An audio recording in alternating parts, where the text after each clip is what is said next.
Best advice is be consistent and be persistent because it's going to take longer than you ever expected, and that's okay. Welcome to the Service to Syndication Podcast, where we interview the biggest and most successful real estate entrepreneurs, investors, capital raisers in the world who have worn the uniform of this great country, those who provide services to our men and women in uniform, and other service-oriented professionals to provide you with the tool sets, the mindsets, and the skill sets to help you conquer your dreams and goals in real estate and to use this wealth creation vehicle so you can live a more successful, happy, and fulfilled life of generosity and prosperity. If what you desire is time, lifestyle, and financial freedom, you've come to the right place. We will bring to you the best real estate entrepreneurs who will give you the insights, the knowledge, experience, skills, so you can go out and crush it in whatever real estate asset class you desire. So grab a pencil and paper, sit back, and enjoy the ride on the Service to Syndication Podcast. Hello, my servicemen and women and other service providers. Welcome to another episode of the Service to Syndication Real Estate Podcast. I am your host, Cedric Marlow, and I am a U.S. Navy vet. Here on the Service to Syndication Real Estate Podcast, we interview the most successful real estate entrepreneurs, investors, and capital raisers in the world, where most have donned the uniforms of our great country. We aim to provide the tool sets, the mindset sets, and skill sets for you to achieve your personal and business goals while using real estate as a wealth creation vehicle to help you live a more happy, successful, and fun-filled life. I am super excited today because I have with me top-notch real estate investor, Mr. Tucker Kimbrough.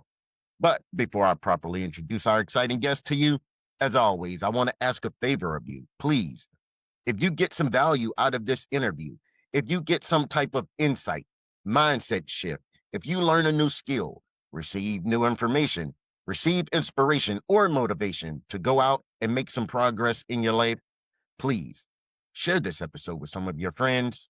Send it to someone you know who might be or could be interested in real estate. Share it on your social media and post it on your wall. Help us spread our message while you help others. And for all of you who share this episode, I want to say thank you. Again, everyone, I have with me Mr. Tucker Kimbrough. From ski instructor to real estate deal maker, Tucker brings a story that's anything but ordinary. After earning an engineering degree from Auburn University and commissioning into the Marine Corps, COVID delayed his orders, leaving him with no income, no plan. So he moved to Montana and started teaching ski lessons. His clients, all wealthy, non-employed. That's when it hit him. Ownership is the only way out. Driven by his revelation, he began cold calling, knocking on doors, and offering value, eventually closing his first ranch deal just 9 months later. Since then, he hasn't looked back. While serving full-time in public affairs for a 20,000 Marine Command, 20,000 soldier Marine Command, he also built two companies from the ground up, a real estate group that puts the partner first, a coffee company sourcing directly from Colombian farmers. Now he helps real estate professionals and founders clarify their message because, as he says, if they don't get it, they don't buy it. If they don't feel it, they don't care. All right. So, Tucker, the first thing that I like to do with my guests is kind of have them run us through their real estate journey in about 75 seconds or less, and we'll start to unravel a lot of that. Okay. Thanks, Cedric. That was a pretty good introduction, man. So 75 seconds or less. Let's go. Montana, met a bunch of rich people. They knew things I didn't. Bottom line, I was like, all right, I need to understand what these people do. They're paying me $1,000 a day to teach them and their kids how to ski. They have atrocious amounts of money. And the common thread was I own real estate. I own things here. So as hard as it was looking at the prices in Big Sky, Montana, which like the average price per door is at least 1.5 million. I started a venture in northern Montana. So it was actually 350 miles north of where I was, Flathead Lake up by Glacier National Park, where we closed on the first ranch deal. And then from there, I was hooked. That was before I knew about active duty passive income and all the military masterminds and what a mastermind was. That was like me on Zillow with some guys that I met that were ski instructing clients, sort of mentoring me, plus some people I met in town who are property managers trying to make something work. So since then, I've been doing syndications of multifamily, specifically in San Diego over the last year and a half. Just closed an 8 unit down in City Heights, which is a little east of downtown San Diego. And then the coffee club, farm, mill project has been sort of, I call it like my business plus missions trip, because we've impacted a whole bunch of exceedingly impoverished people through employment, and the opportunity to export their coffee products to the United States. Most of these people have, one, never gone to the United States, and two, never thought it was possible to have their products sent over. So that's the value that we really add to them there. And then for me, it's just like seeing the looks on these people's faces when they tell you their story and how much your project has impacted their lives. Just, I'll never forget it. And the Marine Corps, First Marine Division, so it's 22,000 Marines and sailors, doing public communication, deployed a few times. Really enjoyed the journey. I end active duty service in December, but I will stay in the reserves for a long time. Nice, nice. I like that. I like that. You guys reaching back, basically to, like you said, impoverished people and who never thought that they might be able to do business with people in the US or wanted to come to the US. That's huge. That is very huge. So, all right, Tucker. So, no paycheck, no plan. Ski lessons changed everything. Take us back to that moment. What was going through your mind when you found yourself teaching ski lessons in Montana? So the first thing that went through my mind when I called my recruiter was like, "Hey man, am I in the Marine Corps? Like, what's up?" Because I had finished OCS, I graduated from college, I have a contract, but it was weird. Anybody who joined the Marine Corps or any branch of the military in 2020 probably had the same sort of weird experience, right? Because you fulfilled all the administrative requirements, you got your little pieces of paper, and the guy was just like, straight up, man, yeah, you are, but we can't like quarantine. There wasn't a vaccine then. Like, yeah, we can't. Like, no, you're not going to get paid for a while. I don't really even know when you will get paid. So more than likely, you got to find a job. So the first thing I did was use my engineering degree, which was a tour of getting told to pound sand around the world for like a month and a half until I was like, all right, I gotta go do something kind of weird and creative. And skiing was something that I loved growing up. So I told my mom, like, I think I'm just gonna be a ski bum, because thankfully, the ski resorts were opening back up. So this was winter 2020 into 2021. So and I was like, yeah, there's, virus risk in the mountains and the cold, probably be all right. And so that's what we did. We went out there. Um, I just drove. I got a car, new car, because I had a sedan. So I had to get a new car because there was no way the little Hyundai I had was gonna make it. Got a Subaru. Drove from Atlanta to Montana. Halfway there, I get a call. Hey man, do you know how to ski? Because mind you, I only knew how to snowboard. Yeah. I was like, yeah, I know how to ski. They're like, cool, because we'll pay you more if you teach both.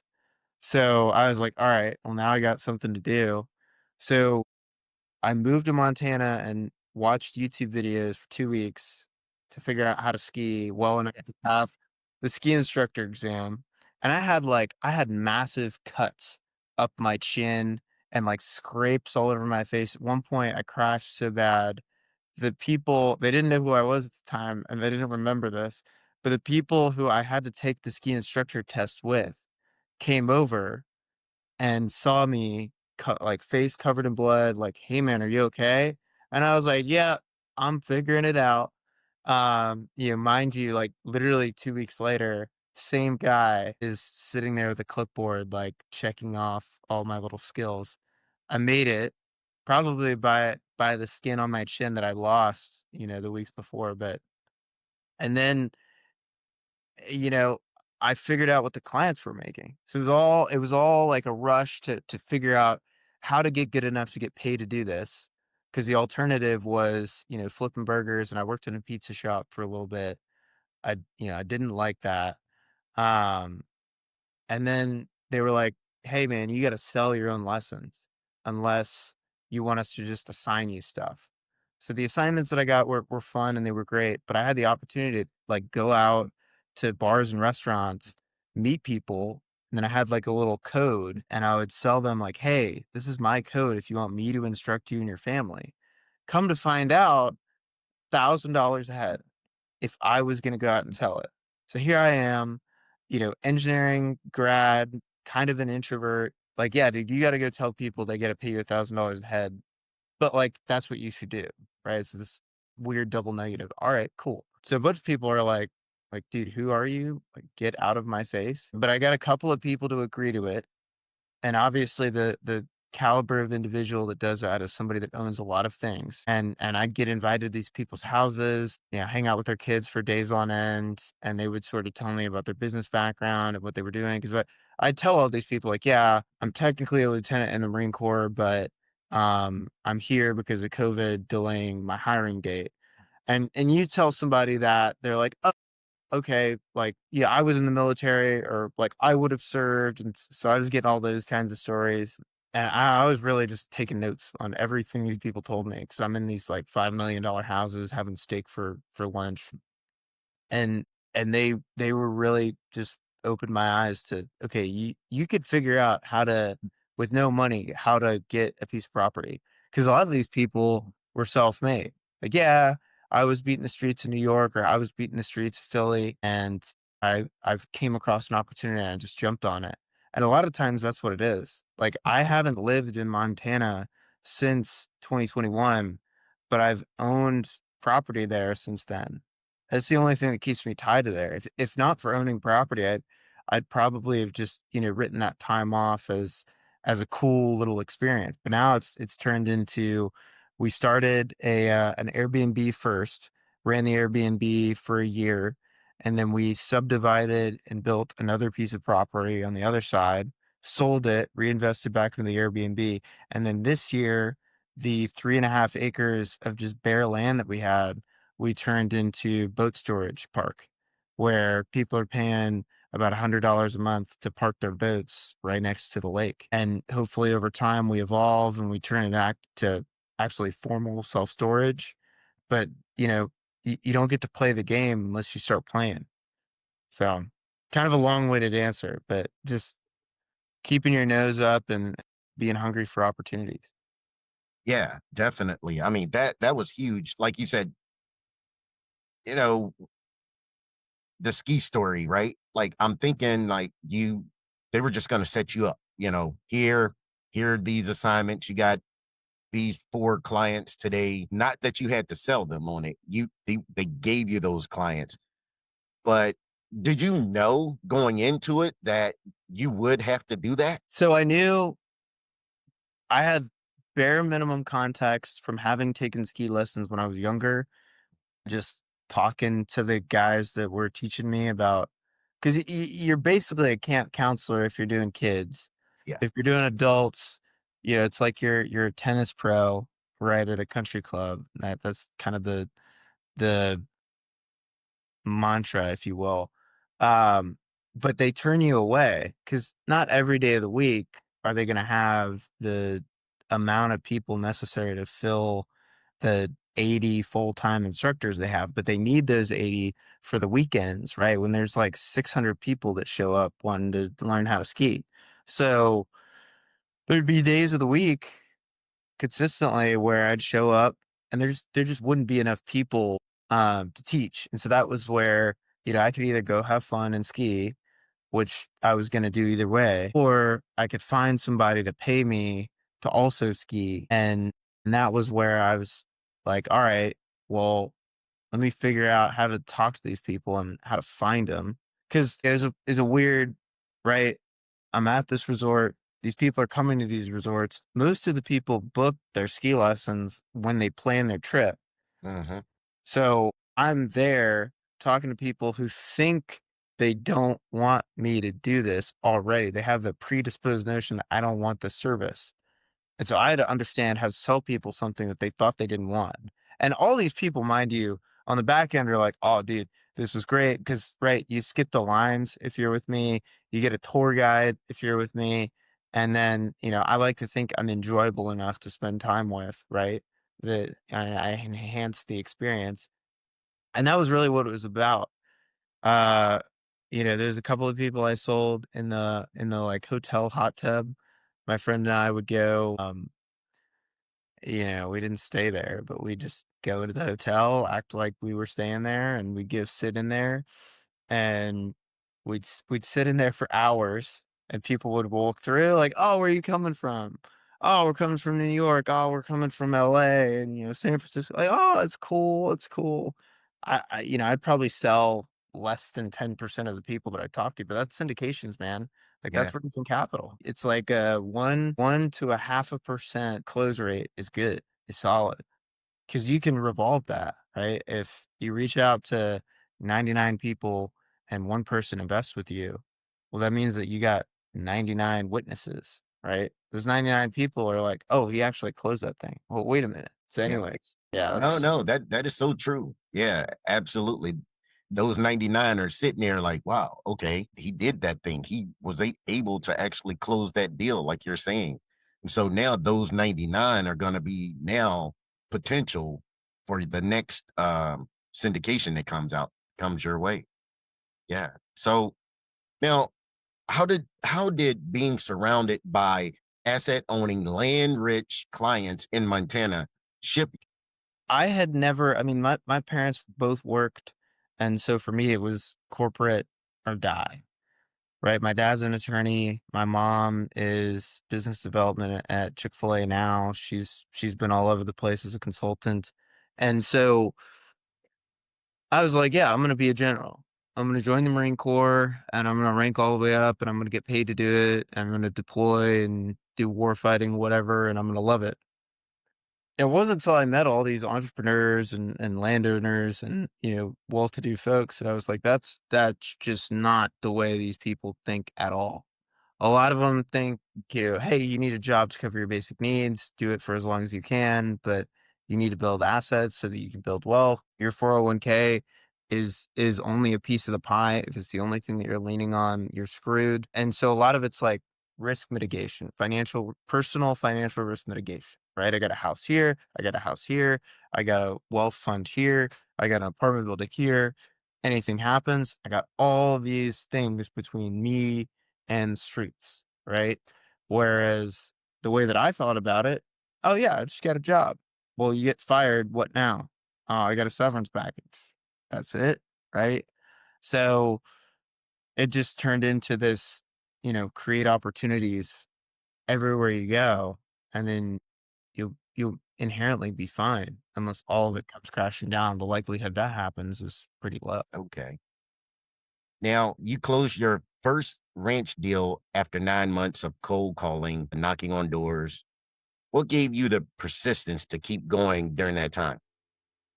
So everybody that told me that they were successful told me that it was way harder and took way longer than they ever would have imagined. And I'll tell you that was true. I went to I went to Staples in Bozeman, Montana, and printed out 500 pieces of paper that had me and the property manager that I was partnering with faces and bios on it. And I walked out in big skies, 20 degrees and 3 feet of snow, and put it in the mailboxes of every condo and house in the neighborhood. And it's probably like five or 600 doors and that's when I say knocking on doors. I'd knock on the door, nobody would answer. I'd put it in the mailbox. I got like two or three people to answer.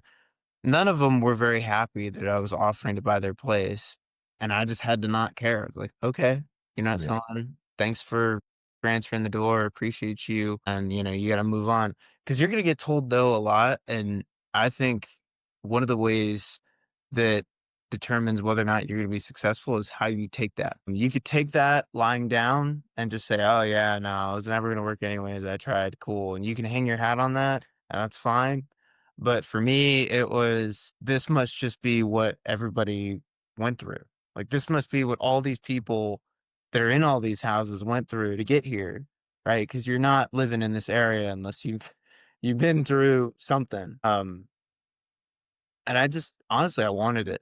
I really loved that place and wanted to stay connected to it. And I knew that was the best way to do it. And so we had a deal 3 months in that, is one of those ones that keeps you up at night. We got a townhouse under contract for like 70% of what it was actually worth. Cause the guy was like, yeah, no, cool. That's a great offer. Thanks. Super nice guy. Um, the problem was we got it for so low that he turned around and he could not find a place to live with the money that we were under contract for. And Uh, so, you know, at the end of the day, the guy was just like, "Hey guys, like I'm not going to sell this to you cuz I can't find anywhere to on the back end." And man, that place would have been a dream and it would have cash flowed like crazy. Um and those places we were under contract for 500. Those places are going for 1.2, 1.3 now. With, and the place was newly renovated. It was slam dunk. But we just didn't stop because like, it took 2 months to get this. What can we do doing this consistently for 9 months? So obviously, over that time horizon, I joined the Marine Corps. So I was still just cold calling at this point, talking to agents, talking to lenders, like what do the lenders need, terms wise, paperwork wise, income verification wise. Because the other thing was, like how am I going to get a loan, right? Because I'm not getting a loan as a ski instructor. I knew I was going to get second lieutenant pay at some point, and so I was just sort of biding my time until that came around. Once that came around, um, I was, VA loan. Obviously, you had to live in it, so I couldn't do that. I had to raise the down payment, and then lo and behold, this opportunity came up with a bunch of land, which is the property that we own now, and it has become more of an appreciation play than a cash flow play. Our goal right now is cover its own expenses.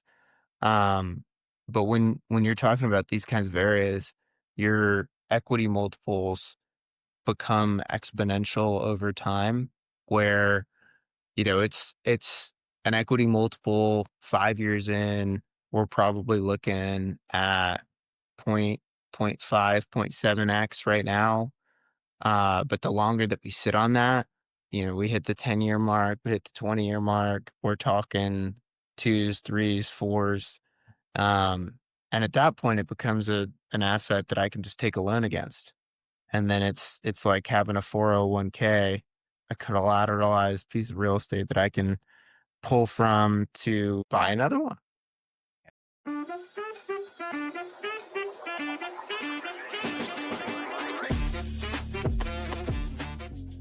We know you're gonna like this episode, so please like, comment, and subscribe to this channel so you can be notified when the next episode drops.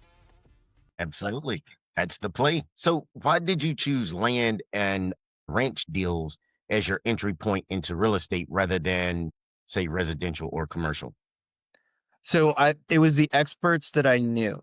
So all the experts that I knew in Montana were doing short-term rentals or had a bunch of land. And when I'm talking about a bunch of land, hundreds of or thousands of acres, which come to find out doing agriculture projects and doing the coffee mill projects, you need a lot of land to make a farming or agriculture based project make sense.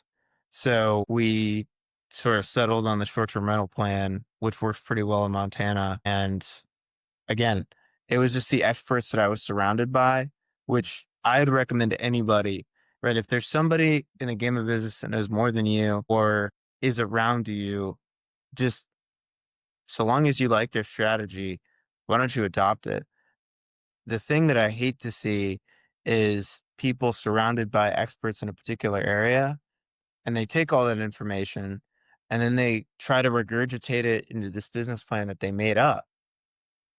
Especially in real estate, it's a lot of copy and paste, right? We're not trying to reinvent the wheel here. All of these business models are pretty well established. Find the strategy that you have the most available experts and mentors in and roll with it, at least for a while. Build a base of success so that when you do go to your next venture, you can tell your partners that you're coming in with that you have some experience rather than just being the new guy in the block again. Yeah.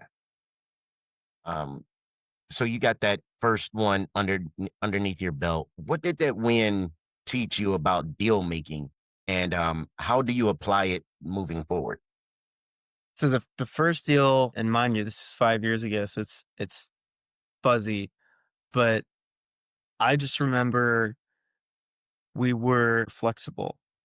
We had an area in mind, and then we get a property 300 miles north, a place I had not been in. I had been there the year before that I moved there, just on a trip. So I was kind of generally familiar with the area, but we hadn't run any underwriting there. It popped up. It was at a great price per square foot and a really great price per acre. And we didn't say no immediately because of those things. So we did some investigating and found that it would work, and we jumped on it. Honestly, being open to new opportunities and new things, right? I wouldn't have a coffee company in Colombia if not for that.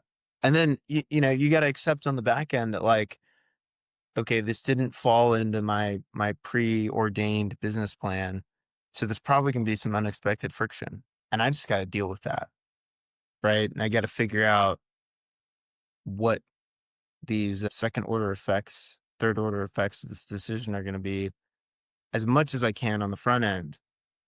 But all of the deals that I've been a part of have just been, I am open to an opportunity.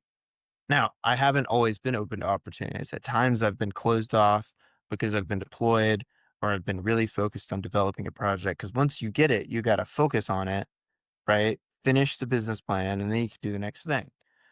So I didn't do anything else for 5 or 6 months after closing that. It was all I thought about, for the most part, all I did in my entrepreneurial time. And I think that's why it was a success. Yeah. I second that, because once you close it, like, that's the greatest thing. But it's also now you got to put that business plan into work, and you have to start implementing day one. And, it just depends. Some business plans go much easier, faster than others, and some of them, don't. So you just have to see where it lies and where things go along the way of carrying out that business plan. So 6 months, still not bad, man, for, being, like you're saying, being closed off for 6 months or so before you looked into anything else. That's definitely not bad. So, Tucker, you mentioned building a real estate group that puts partner first. What does that mean in practice? And why is that approach so important in today's market? Yeah. So the thing that I did after that was explore syndications. I joined a bunch of masterminds where syndications are the main business model that is taught and that is practiced by the members. And you talk to a lot of syndicators and they're just like, where's the money? Where's the money coming from? And the question that I always ask is where's the people? Like, where's the people that want to join in with you? Because at the end of the day, it's a people game. And when I go through my investor list, these are all people. These are human beings with wants, needs, goals, and you gotta treat them like that. You gotta have your business plan. So I don't like the word investor. Like invest to me is a verb. Uh, Investor is obviously a noun, but I really, I think it's kind of derogatory. I want everybody to know that to me, you are a partner. Now, you might be more of a passive partner, more of a capital partner than an active partner, than somebody who's a day-to-day decision maker. But that's the kind of partners that I need to execute business plans. I need partners, banks, individuals to come in with cash so that we can reinvest into the projects. And then they get distributions on the back end. And so that's the vernacular that I use when I do 506C and 506B syndications. We did a sort of hybrid debt fund initially where it was just friends say, hey, give us some cash and then we'll pay you a fixed percentage over a year span and then pay you back like hard money essentially.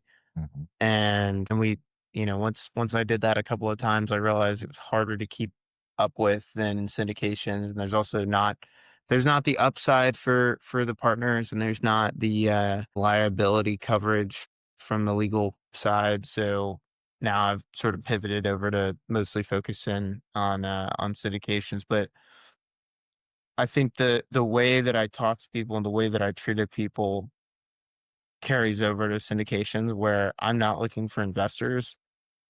I'm looking for partners who want to go on this journey with me, because those are the people that call me and ask to reinvest. Hey, I've got 25,000, I've got 30,000. I know I already invested 50 with you, but like, what's up, man? Let's go have dinner. I've had more of those texts, calls, emails than I really would have ever expected. And I think it's because I treat these people like we're friends, because we are. We're on this journey together. We're creating wealth for each other at the same time on the same project. And if it's not fun doing it, then that just sucks. Yeah. Thank you for that one, because I will now be changing my vernacular. Like I did it early on in my real estate journey. Instead of tenants, they became residents. And so now, instead of investors, they will now be partners from now moving forward. So I'll definitely take that one right from you, buddy. Yeah. So in your experience, what are the biggest mistakes people make when trying to structure real estate partnerships? Goals. So basics, expectations and mutual goals are really important. And a lot of times I see people partner with other people for the sake of partnering or because of a perceived experience gap. And I say perceived because they'll be like, oh, this guy's been in the industry longer than me, so he must know more about this than me. No, no, like absolutely not. There are people that have been in the real estate industry for 30 years that have no idea what they're doing. And it like dumb luck combined with just whatever else has kept them in it. But you really need to be deliberate about understanding who you're working with, what their goals are, and what specifically you are partnering with them for. Are you going to raise capital and underwrite or asset manage? What is it? What are you doing? What is your experience? How are you going to do it? Are you going to use a spreadsheet? You can use Excel? Are we stored on Google Drive? Like, very specifically outline the weekly deliverables, what this person's doing, why you're reaching out to this person, because you'll have all these like, hey, bro, like we're going to work together. We're going to do real estate. We're going to get rich together. And it kind of ends there, and you keep in touch for a while. And then, God forbid you get something under contract. Expectations were not clearly delineated. You got other people's money tied up in the project.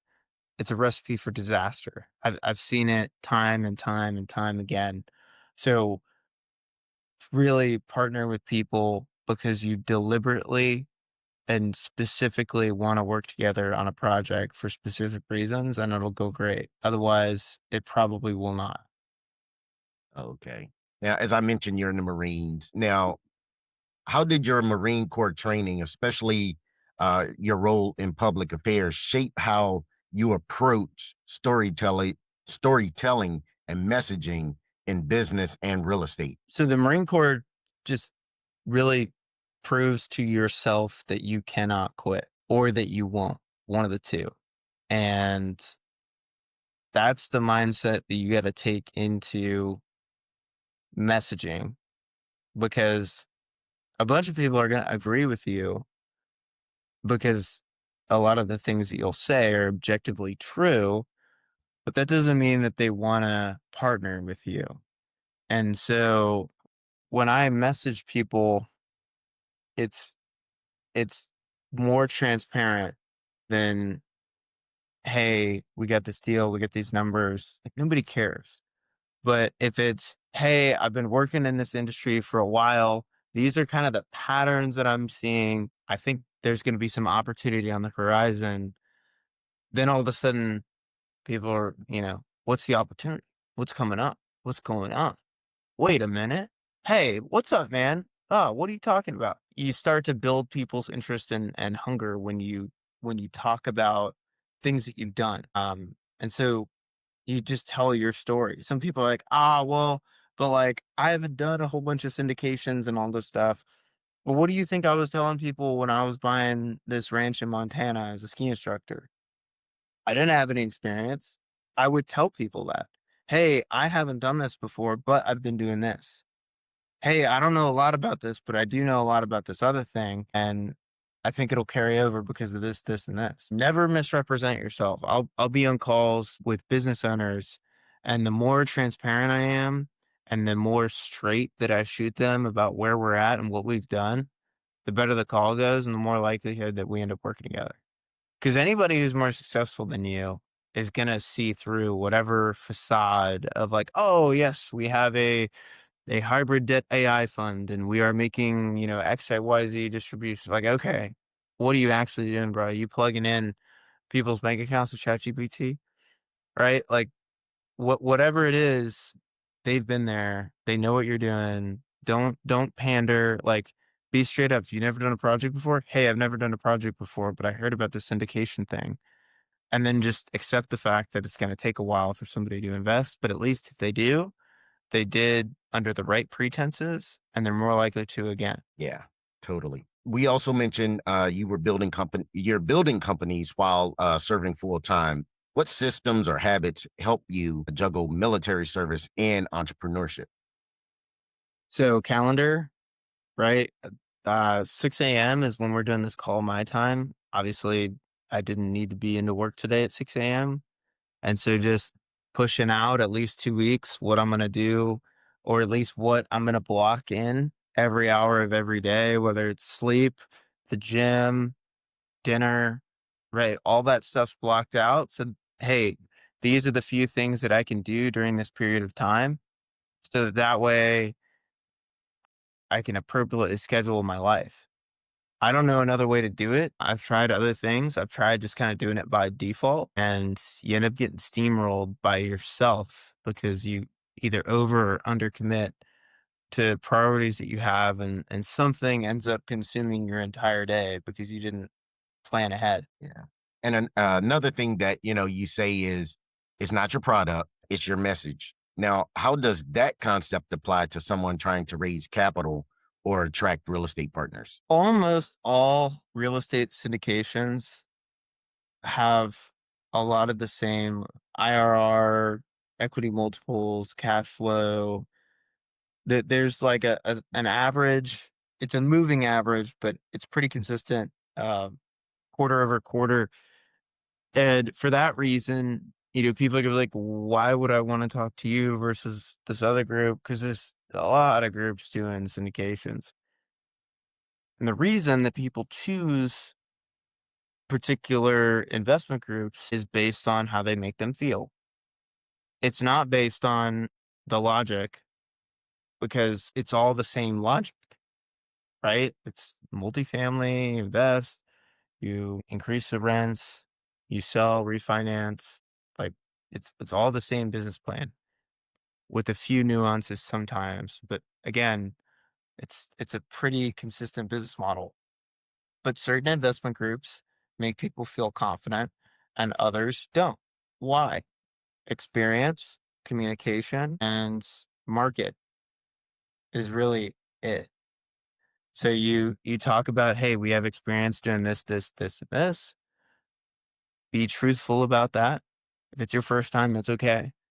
Everybody had to do that. And then market. Well, we see the market's doing this, this, and this, and so it makes these decisions appropriate. And then be consistent with the people that you're talking to about what you're talking about. Like, you don't need to tell your life story, but you should be able to relay how aspects of what you've done in your life will make this business plan work and will make you a good candidate for making this business plan work. And the people that are going to invest are the people that know you the best. They're not random people you meet on the internet. They are friends of yours that you go on trips with and have known for a long time. And so if it's not something that you would sell to them, then you shouldn't do it. If you check all the boxes of market and business plan and you're doing it to people that you've known for a long time, you're going to be fine. You trust them, they trust you. Eventually you're going to get something across the line. Okay. So let's take a break and let's talk about how the coffee company come about. So Active Duty Passive Income's Facebook page was like just getting started. And I put a message in there that I was in Quantico and I was doing stuff in Montana and I wanted to sit down with somebody and talk to them about starting a business. And this one dude responded and we sat down at the Panera Bread on Garrisonville Road in Stafford, Virginia, and talked about single family homes for like an hour and a half. And then at the end, I was like, yeah. And so what's your why? And he told me about his family, impoverished, working the fields in Colombia. And I thought that was a really interesting reason that I had never heard before nor conceived. And he told me how much we would need to get started. Really was not a lot. And so we got started. We 4 years in now, we ran a feasibility study essentially. Two of my best friends from growing up joined. One moved to Colombia. One's running logistics and sales out of Orlando. And we are done with our first of probably several capital raises as of literally today, doing a 506c accredited investor raise to really beef up some aspects of our supply chain, some aspects of our mill, and start moving a lot of weight, a lot of inventory. We've done over 100,000 kilograms of coffee processing over the last 2 years. Okay. Essentially, if you're familiar with a grain combine, any vegetable or agricultural product, for the most part, has to go through some sort of process to make it fit for human consumption. Right. You see the cranberry commercials, they're standing in the lake of cranberries. Coffee is the same thing. Coffee grows on a little fruit. It's the seed of the little cherry fruit, and all the fruit part and all the sticks and leaves and bugs that come from harvesting that little fruit have got to get out of there before you get a bag of coffee. And so we process out all the crap. We give green coffee beans, which then only need to be roasted to be fit for consumption. We roast everything ourselves. All of it's done in Colombia, all the packaging. We hand sort every single individual bean by size, shape, and quality. And then we bag it, ship it to the US for distribution, both wholesale and direct to customer. And it's, again, 4 years in, and we just finished our first raise of 300K to beef up our supply chain. If that gives you any context, like it takes a long time. But I'm in that for life because the amount of people that we've been able to impact there. And consumer packaged goods is competitive, it's hard, but it's fun. And it's immediately rewarding when you fulfill a customer's needs. It's not really like real estate at all. There's aspects of that business that are real estate plays, warehouses, manufacturing facilities, all of that. But it's really fun to go to a dinner and just have your bag of coffee. Got This is my business card. So it's Tucker's Jet Fuel, got my QR code and everything on here, and I just bring it with me everywhere I go. super fun to just do that. Yeah, nice, nice. But what made you think you could do that? Like, it's not real estate, it's a totally different business. What made you think you could do that? You're an engineering major. Yeah. So this whole thing about belief, if you believe in yourself, you can do anything, right? Like, all right, I'm not going to jump off a building because I think I can fly. Let's get all the exceptions out of the way. But if you lay out all the variables between you and perceived success, and then you attack each one individually, again, like 4 years in, and we've now got the skeleton behind a consumer packaged goods vertical integration. And there's also variables where you need another person. So, like, I needed somebody to run operations in Colombia. Well, I can't do that because I'm on active duty. So I need to go find that person. I found that person. So identify the variables, fill the variables, and only then can you determine whether or not you can be successful at the thing. And trust me, there have been so many times where it was hard and the world's gonna end and I don't want to do this. And it really just comes down to are you gonna just accept that? Are you gonna lay down? Are you gonna take it? Or are you gonna attack the problem again? And that's where, you know, the Marine Corps, right, really comes in because you get in these deployed environments, you get off ship, you go to some fob, and then you've got some ridiculous task and you just do it. Right. I tell everybody in the Marine Corps, most of the stuff you don't want to do it, but you do it immediately on getting notified that you need to do it. Every time almost. Like, all right, we got to do this. All right, let's go. Let's move. We're going. And I just by default take that same mindset to entrepreneurship. The next 5 to 10 years are going to be a lot more fun than the last five because the last five was all the pain and learning and starting. And the next five is all about what the last five brought. So, um, starting to kind of have fun with things. So our portfolio is going to begin to be diversified between real estate and small businesses. The coffee company is the first small business I'll start to look at and already have been looking at handyman and critical infrastructure businesses, electrician, roofing, a lot of the things that go into real estate projects to really be more of a growth piece of the portfolio where real estate's really great for wealth creation and appreciation, but small business is better for valuation and cash flow because you grow your capacity with the number of employees, where the opposite is true with real estate. You can only grow your real estate to fill what exists there, and then you need to downsize your staff as much as possible. With a small business, you increase the amount of customers that you can touch, the more staff members that you have. So I have these sort of inverse models working between real estate and small business acquisitions.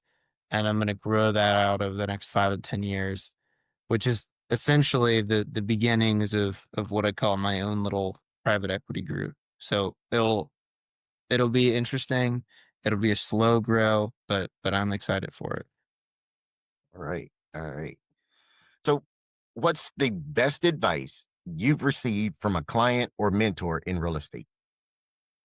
Best advice is be consistent and be persistent because it's going to take longer than you ever expected. And that's okay. Now, if you could only teach one lesson to a veteran or young entrepreneur getting into real estate, what would it be? So I would really just focus more on mindset than any specific tactic because all the tactics you can read in any book about real estate. And that mindset would just be to be humble and appreciate the things that people are telling you, whether they're right or wrong, Mhm. because people remember how you make them feel, not what you said. Awesome. Awesome.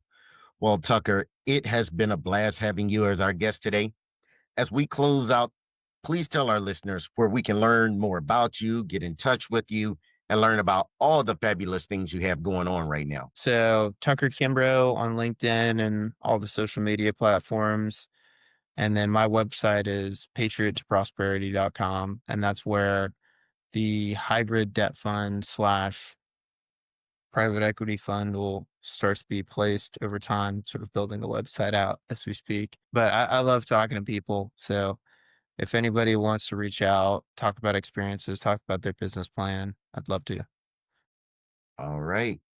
Awesome. Again, Tucker, I want to thank you for your time today and all the wisdom you have provided to my listeners. It's greatly appreciated. And I want to thank you, our fans, for tuning in to the Service to Syndication Real Estate Podcast, where we want to add value to you in your investing business. Please tune in to our next episode where we will interview another fantastic investing professional. See you next time.